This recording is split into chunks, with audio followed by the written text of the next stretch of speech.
Happy Thursday, my loves. I hope you guys are doing wonderful. Y'all, first we got to start with the Cat Chronicles because I swear to God, I was crying all last week because I thought I was going to have to take old Smokey in and they were going to put him down because he was just like bleeding all over the place. And I did everything I could to clean him up, putting ointment on, wiping him down and stuff like that. And then I brought him in because the blood was attracting like other animals. And to a certain point, he didn't even want to go outside because he already knew we got vultures over here that look like fucking airplanes, y'all. Like it's crazy, and they've been circling. It's a lot of animals that are not making it, and they've just been picking them. But took him to the shelter, and he has scabies. And of course, scabies is contagious, and it's a bad skin disease, and it's just they itch and they just claw, and that's what he was doing. He was clawing, like he was opening his neck up. Um, and so they were like, we're gonna go ahead and treat him, and then we're gonna clip his balls and everything. And I was like, well, you know what? We'll foster old Smokey because he's a good old boy. He'll let you pet him, he'll let you touch him. He'll let me take care of him and clean him and stuff like that. So I know that he could rehab into a family. In fact, the day that he was really having a bad day, he came through the door with all the cats in here. He was like, fuck this cat. Fuck these other cats. I need help. I need help. If I got to fight to stay here, I'm going to fight to stay here. And I was like, Smokey. So I brought him in. So they're going to fix him up. And it was interesting because I was like, Will Foster. And they were like, no, he's a feral. So what we're going to do is we're going to fix him up and then we're going to release him back into the environment. Now, I didn't know this. I went down the rabbit hole. They typically don't rehome or foster ferals because when cats have a community, the ferals push back the other cats because they don't want you coming. It's territorial. So basically, it's like what they do with the ferals. The life expectancy is low. I read that most don't even expect ferals to live, 3 to 5 years because disease kills them, the environment, they freeze to death, or the summer months, they're dehydrated, they die. It sounds horrible, basically being born to die. But I guess that's what makes them warriors too, and that's why they don't trust people because they have to fight to live. But they're gonna bring him back, and they were like, he'll just be in his environment. Life expectancy is, if somebody takes care of him, maybe he'll live longer. If not, then it'll be what it is. I'm like, damn, that just seems so rough. But I'm looking forward to seeing him back over here and hopefully healthy and stuff like that. I'm still gonna feed him. Voodoo is just not feeling it. Voodoo want to be the only head man over here. He be spraying everything, just ridiculous, just bad. It's interesting about these cat colonies, and as I am, taking care of cats, I'm starting to research a lot more because before I was just feeding and giving shelter, like, okay, let's just make it work. But it doesn't always work, so I'm figuring things out to make it easier for mine and also to help the other ones that are out there. But Oh, Smokey is good. I cried for nothing. I felt horrible. In fact, the day that I put him in the carrier to take him to the vet, he literally hugged my leg, y'all. And it was like he was purring, and I was like, Smokey, no, Smokey, don't make me even, because I was like, please, if y'all ain't got to put him down, let me bring him back. Lord, I don't even know. I don't even know, y'all. It's weird. Because of course animals come to people that are taking care of them. It's not magical. It literally is. If you're feeding them and they're starving, they're gonna come eat. But old Smokey was kind of like, I think he was thanking me like, I appreciate you doing this for me. So for y'all that said a prayer for old Smokey, looks like he gets to do another life. I don't know how many he's on or how many he's used up, but he got another life coming through. So thank y'all so much for saying a prayer for old Smokey Dokey. We got a little one out there. She's black and white, but she has like black, like I call her bandit because she looks like she's about to do a robbery. But she's been kind of laying out in the front since Smokey's been gone. Probably because she's taking his spot. Damn it. I haven't changed that blanket out that was in his shelter, and that might be it might be infected. I need to go ahead and pull that today just in case other cats go in there and lay down, because I might be responsible for spreading the goddamn scabies in the neighborhood. I do not want that. I'd be the one trying to help him and do him in at the same time. Goody Lord. But I'm trying. I am absolutely trying. Another thing too, years ago, and she might actually even be looking at this. I lived in apartments that were on the third floor, and we didn't have elevators, y'all. You had to walk up to the third floor, and I had a neighbor who, me and the kids were coming home one night with groceries, and I saw that she was leaning on the bottom of the stairs with her son, and I was like, "What's going on?" And she was like, "I can't walk up. I have pain in my leg and in my lower back." Of course, I'm a massage therapist, so when she said that, I was like, probably sciatic pain. So I said, "Well, if we can get you up, I can kind of rub on you and maybe alleviate it, so that you can go to the doctor tomorrow." Couldn't walk, couldn't make it up the stairs. Every time she tried to put her leg up, she was like, "I can't do it." I put this woman on my back. Now I was smaller then. I was definitely skinny, but maybe I had to be in better shape because I couldn't do that shit today. I put her on my back and I carried her up the 3 flights, to her apartment, and then I massaged her and gave her some medicine, some aspirin, to try to alleviate the pain. Well, she reached out to me and she goes, "You don't remember me," but she goes, "You remember a woman that you carried up the stairs?" And I was like, "Hell yeah." Cause shit, my back was hurting after that. I was like, "Yeah." She goes, "Well, I'm that lady. We haven't seen each other in a long time, and I just want to let you know that I appreciate you, for doing that, because my son was there. I was in pain, and I just didn't even know what to do." And she goes, "I thought I was gonna have to call an ambulance." I sat up there and I listened to her, and then it was like, why the fuck didn't we? Why didn't we call the ambulance and let them come help you? I don't know what possessed me in that moment to think, put this woman on your back and carry her up 3 flights of stairs. My sister used to tell me this all the time. You make life more difficult than it has to be. Now, I've gotten better. For sure, I've gotten better. But when she said that, it just took me back. Like, God damn, why didn't you do that? Why didn't you think smarter so you wouldn't have to work harder? I'm glad that I was able to do it. I'm glad that I got her up there without killing both of us, and that I actually helped. And for her to even remember that, like, y'all, that's been, good Lord, my kids had to be about, I don't know, maybe 8, 9, 10 around that time. It's been a while. Yeah, Jordan's 28, Jasmine's 26. It's amazing how people remember things, because at that time it was important to her. But Lord, I started laughing this morning. I was like, I really was in a like my he woman era, and I didn't even fucking know it, y'all. I probably was doing other shit, lifting cars, trying to fly off my balcony. Shit, I don't even remember. But I had to share that because I think she follows now, and I appreciate it. You know, the call and reconnecting. It's amazing things that we probably do and we don't remember shit, which is good. Maybe for some of us it was just that moment. But I'm glad that she's doing well.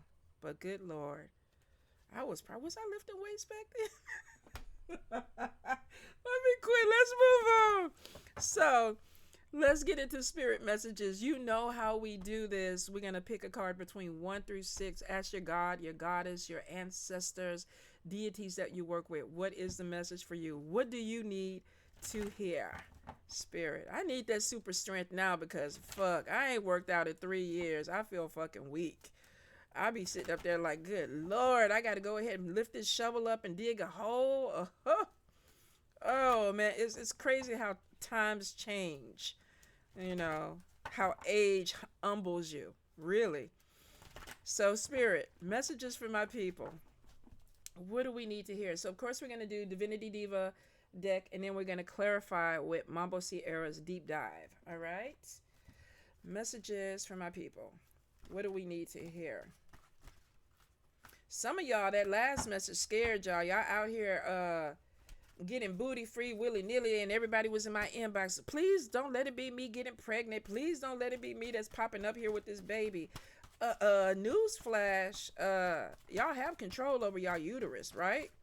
Y'all know what to do and what not to do to get pregnant. Men, y'all know that your pull-out game might not be right, so maybe you need to go ahead and use some other methods. So for some of y'all, be really careful out there, especially the ones that's like, I'm kind of scared. What you out there doing that you scared? All right. We got way too many cards, but we're going to go ahead and take it. We'll take 3 of them. Card number 2.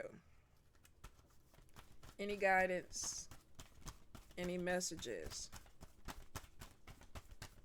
Card number 2. Okay. Card number 3. All right. Card number 4. Any guidance? Ooh, that flipped quick. Let's see what it is. Take me with you, card number 4. Look like you going on some type of vacation or a trip. Take me with you. Card number 5.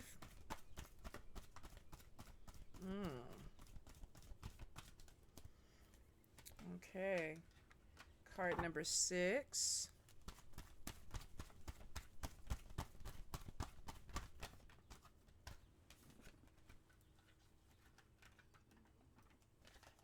That's interesting. I wonder what you need to speak up about for that card number 6. All right. Mambo Sierra, deep dive. Let's see what we got. Clarify card number 1, please. All right. Card number 2. Clarify card number 2. All righty. Card number 3. Something flip. Card number 4.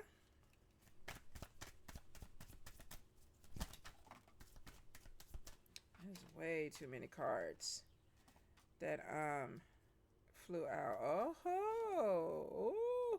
Okay, we taking all of them. Card number 4. I think you fixing to have a little rendezvous. I think there's gonna be a little nache going on. Card number 5. Let's see. Any guidance? Did they fly out? Okay, card number 6.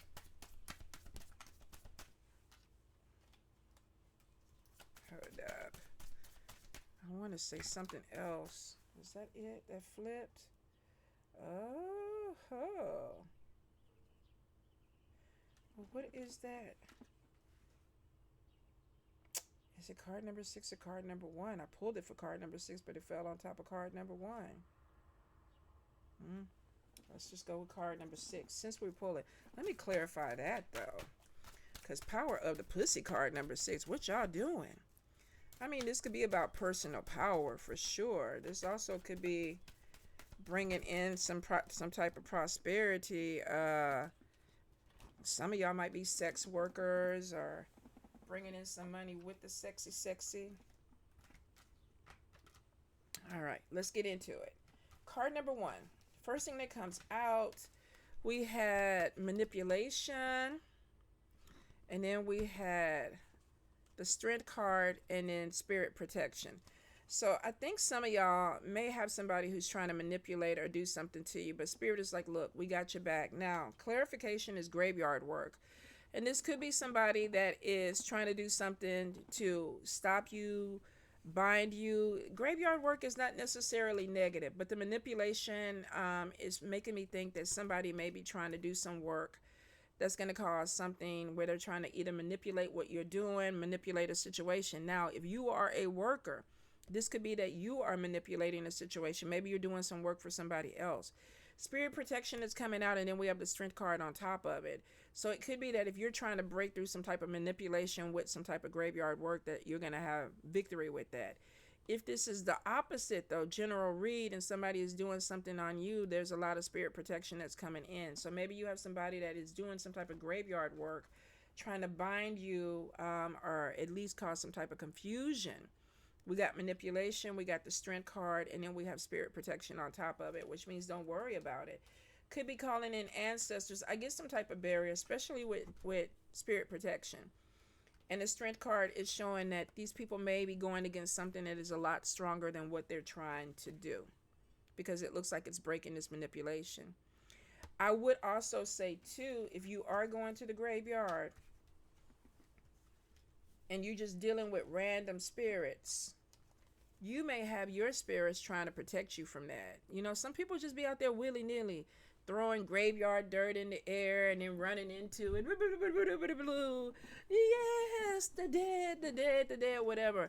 Spirit might be like, take your ass back out this graveyard and get your shit together, because you might be connecting with some attachment. Now, that may be for a small amount of you. Sometimes what they say, God look over babies and fools. Some of y'all might be graveyard fools out there. Be really careful. The spirits are there and they're very active, and you can have attachments. And not all of them are good. They can manipulate. They can manipulate. You might be driving home one night. They be talking about drive off the bridge. Come join me. Like, what the fuck? So if you are having these messages that are making you go in a very negative headspace, do a cleanse. Do a cleanse, especially if you're not cleaning yourself off outside of going to the graveyard or doing work. Anytime that you're doing this type of work, you need to come back and cleanse, you know? But for some of you, if this is somebody trying to do work against you, spirit protection is on top of you, and it's strong. It is very, very strong, and that's the way we like it. All right, card number 2.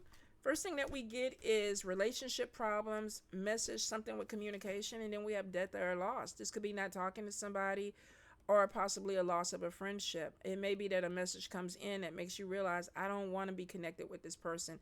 Now, it's saying loss of a relationship. This also could be in a romantic sense for some of you. It could be that maybe you are finding out that somebody you're connected to is trying to do something to manipulate you. Could be. Some of you, there may even be some type of going to the graveyard and trying to do some work, because we have death and we have loss. We have 2 cards that are connected to death. For some of you, though, this may be the ending of a relationship or a friendship because of something that is coming to the surface or something that was said. There could be some type of communication problem. Now, death or loss could be, I'm completely cutting off ties with you, or I don't want to be involved with you anymore. So this could be you telling somebody this. This could be somebody coming to you telling. Could also be a pull away from a relationship because of something that was said, and eventually. I don't think it's an immediate thing, because it looks like somebody may have been dealing with this issue for a while. For some reason, I feel with this card, just because they're taking their time to put pins into it. So for some of you, I think this is not just something that is just happens. I feel like that maybe you and this person have been sticking a pin into this relationship. Oh, we got a problem with this. Well, now I got a problem with that. And then this week you did this. And then I remember when you said this. So somebody may be leading up. This could even be somebody that's pushing you to the point where it's like, I don't want to communicate with you anymore, or I don't want to pour any more energy into it, because there is a talk about it. And then somebody's like, I'm done. This is over. Death of a situation. All right. Card number 3. Numero 3. The first thing that we got was mental confusion, and then we got walking away from drama, and then hidden motives. So somebody may be doing something underneath the surface, but I feel like card number 3, you kind of got wind of it, because it's like, okay, why are they doing this? There may have been some type of confusion that made you try to think a little bit deeper, like, okay, they said this. Why did they say it? Like, what is, like, it would be somebody, to me, like, you're with your friends and they make a joke, you know, so and so never have any money because they always on Amazon shopping. Ha ha ha ha ha. Why did they say that? Because now I feel some kind of way. You think I got a shopping problem? You think I'm spending my money irresponsibly? Like, why are you even saying this? So whatever it is, you're like, you know what? I don't even care no more. I don't want to be with this. You may have gotten caught up in the energy. Is that even a word? Caught up? Cottoning up? You know how we are from the South, y'all. Maybe you got caught up in some type of energy where it was like, did they mean to say that way? Are they trying to tell me something? Were they trying to be funny with that expression? Are they poking at me? Like, sometimes you want to give people the benefit of the doubt. And hidden motives is showing that there is something underneath the surface. Like, this person is saying this to get under your skin. You know, it could be like, are you going to wear that outfit to the club? And you're like, okay, I got it on. Why I'm not wearing it? But this person could be trying to make you think something is wrong. Whatever it is, you're like, you know what, fuck it, I'm moving on, walking away. Look how she is. I ain't even got time for this. I ain't got time for this. But somebody might have got into your head for a little bit, card number 3. And I think that it's making you really look at them questionably. Like, are they my friend? Do they have the best intentions? But no, hidden motives is showing that this person is doing this on purpose. And they could be trying to definitely cause some type of mental confusion where you don't know how to take them. Like, are they my friend? Are they my enemy? And for a lot of us, we got frenemies. They your friend when they need something, and when they don't need something, they become your enemy. All right. Card number 4, we have, the first one came out was woman, somebody walking in their independence, and then we have travel, taking a trip. Now, we have creative juices on top, and this could be somebody that's getting away because they're trying to maybe open themselves. Maybe they're trying to write a book, maybe they're a painter, maybe they're trying to get some type of inspiration. So it could be I'm taking a step back from the day-to-day lifestyle stuff and really focusing on maybe something that makes me happy. So I'm getting away so maybe I can think a little bit clearly. But then we have this Latino male who comes in. Ooh la la la. You look fine like wine too. So while you over there trying to get your creative juices coming in, Pedro comes in. It's like, you looking good today. Now here we got, ooh, Freda. And then we got love coming in. Some of y'all about to get hit with some love. Y'all wasn't looking for it. Y'all was not looking for it. But maybe this Latin man brings out your creative juices. Maybe he helps make things flow. I don't know. Knowing love, being in love. So it might be that he comes in sweet talking. Y'all know how these island men are, y'all. The women are like that too, but the island men more so. You go to the island, you exhausted from working, your ass off in the U.S. because shit, most of them think we got it easy. And if they had these bills and shit over here and all the other stuff they had to go with it, they would know it ain't. But you're over there just trying to decompress from the daily life of the U.S. And I'm not even going to say this because you could be from another island traveling somewhere and just being like, I need to get away. And then he comes, my love, you're looking beautiful today. Would you like a rum punch? That's a horrible Jamaican accent. Like, please, y'all don't cancel me. Don't cancel me. That was a horrible Jamaican accent. But if you ever go, these people will sweet talk and recite poetry and make you think that it's the most beautiful thing in the world and everybody should experience. Everyone should experience. If you have never been sweet talked by a Jamaican, you need to experience it. But for some of you, this may be turning into something that is actually a love connection. Like, this person may open up your heart chakra or have your juices flowing. So get in where you fit in with it. I guess y'all don't need me to tag on this trip then anyway, because it looked like it's going to be some love stuff and some passion stuff and juices flowing. I don't really need to be there for that. I guess I could go to the beach and let you handle your business, but get at me. If you need a chaperone, I'm your person. I'll come because I know how to look the other way. Card number 5. What is going on? We got illness. We got being overwhelmed, but it could be stress. It could be that I am so stressed out that it's making me sick. Now, ancestor wisdom could be going back to the ancestors, which means maybe you need to cut some onion up and put it, under your feet, put your socks on to draw out that illness. Some of y'all might be making y'all fire cider. You might be putting all your tinctures and everything together, but it's herbal remedies that I think are going to be beneficial to you, which means that for some of you, maybe you're overwhelmed with a health issue and the Western doctors are not finding out what it is. And Spirit is like, let's go back to the drawing board. Now, I will say, if you are doing that, if you have the knowledge within your family, like, okay, we're going to make this tincture, or we're going to go ahead and, cook this up for the family. Make sure, that this, whatever this illness is, it's going to treat it. I think for some of y'all, this could be also dealing with, what is it, a homeopathic doctor, or dealing with something more holistic. I always say go and get checked out first. For some, there are definitely recipes that have been passed down that are very effective. Some better than Western medicine, y'all. But I think, get checked out by your doctor first, because this could be stress related. This could be stress related that is having an effect on an illness, and the ancestors are like, let's go back to the origin. Or this could be that the doctors don't know what this illness is or what's causing this problem, and they're saying, come back to the origin, come back to the plant medicine. We can help you. All right. Watch that stress level, because it'll keep you in the hospital, y'all. All right, card number 6. Card number 6. Thick thighs save lives. Caught it. Card number 6, we have speak up, and we have spiritual journey, and then we have stay fearless, and then we got pussy power. Now, it's interesting because I think somebody is maybe questioning the spiritual journey. Maybe the direction that they are going in may be changing slightly. Personal paths are personal paths. So when we connect with communities and things like that, sometimes people think that we're all supposed to be the same way. Like somebody was like, Mambos don't curse, Mambos don't have flings, Mambos are not on, Tinder or Hinge. What would it say? Like, shit, there's a lot of Mambos and Ugons and stuff out there on dating sites and, one night stand people and stuff like that. Just because you're walking the path doesn't mean that you become holy, y'all. And that depends on what holiness is for you. So for some of you, there may be some type of change that's coming in. I don't know. Some of you might actually be gravitating towards something that is more sexually a ministry for you. And I do believe sex workers, there's a ministry to that.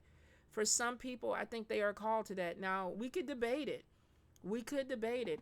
Is it a healthier way to do it? Is there a way to put yourself in the best position? Is it something that spirit is ordaining? I don't know. That's between you and your spirits and your path.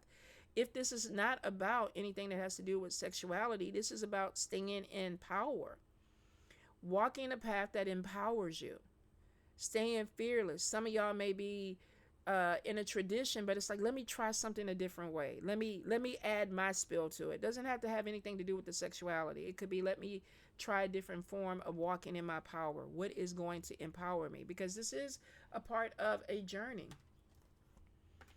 And for some of you, the end of this journey may not be what you started with, which means that you could have started with a certain path that maybe was a little bit stricter or maybe has certain protocols. And it may not be fitting you. It may be that part of your growth and stuff is taking you on a different way, not necessarily the wrong way. And for some of you, you may be questioning the changes that are coming in. Like, maybe I should be saying something about what I feel. There's a lot of people that follow blindly. If it doesn't fit, they don't say anything. They just continue to walk the path and they hope that everything falls into place. If this path doesn't feel right to you and you feel like you need to question it, question it. If it's changing for you and you feel like you need to question the spirits or where they're taking you, definitely talk about it, because it looks like for some of you, you're moving towards something that will empower you, but it may be completely different than where you began. All right. Be open. I'm nowhere where I started with my spiritual path. I'm not. I used to want to be a nun. When I was in Catholic school, I used to want to marry Jesus.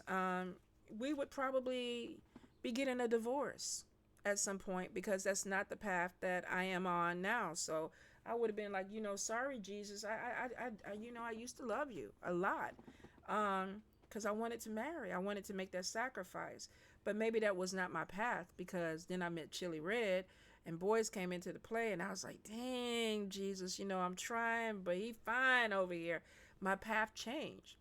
Then it was like, okay, let's go into this because it makes sense to me. Because in that moment, maybe I was going through something and I connected with that energy of whatever that spirituality was or that practice was. And then a month later or a year later, I was like, no, that's not it either. I feel like I finally found my path. And it is completely different than where I started. And I'm still changing. So I can't even say at the end of the day, when I take my last breath, that I'm going to be on this path. Get in where you fit in, y'all.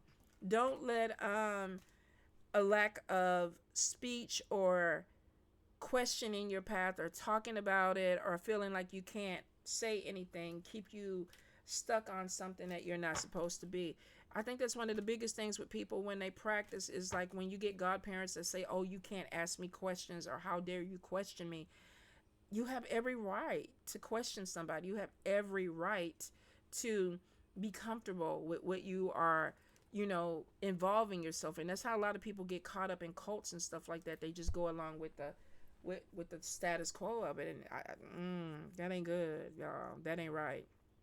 It's not right. So be really careful with that. Question your path. Question your spirits. Don't even just go by what they say. Why do I need to do this? Why are we going this way? Why do I need to give up this? Why do I need to sacrifice this? Ask them. There may be something that makes sense to you. There may be something that does not. And if it does not, then you move on to a different path. All right? Love y'all. Mwah. Adios.